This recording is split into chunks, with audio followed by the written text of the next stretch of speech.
হাইকোর্টের নিষেধাজ্ঞা থাকা সত্ত্বেও রাজ্যের বিরোধী দলনেতা শুভেন্দু অধিকারীর অনুপস্থিতিতে তাঁর কোলাঘাটের ভাড়া বাড়িতে গতকাল পুলিশ অভিযান চালায়।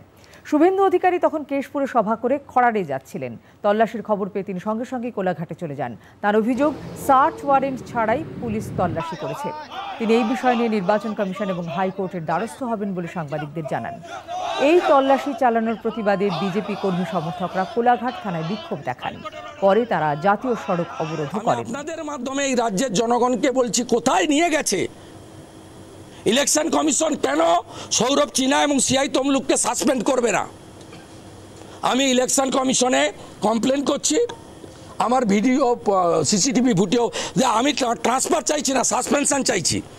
ইমিডিয়েটলি সাসপেন্ড করতে হবে এবং যদি এসপির নির্দেশে থাকে এসপিকেও এখানে সাসপেন্ড করতে হবে বা ট্রান্সফার করতে হবে।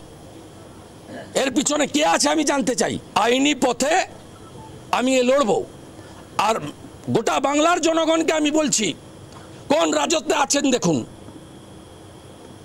যখন ভাইপোর বাড়িতে ভাইপোকে বা কাউকে ডেকেছে, ওদের সিবিআই ইডি নোটিশ করে ডেকেছে, কোন রাজত্বে আমরা আছি? পশ্চিমবাংলার জনগণ দেখুন, আমি পুলিশের কাছে, মমতা পুলিশের কাছে কৃতার্থ যে শুভেন্দু অধিকারীকে আক্রমণ করা মানে জঙ্গলমহল এবং অবিভক্ত মেদিনীপুরের প্রত্যেকটা ভোটারকে আক্রমণ করা।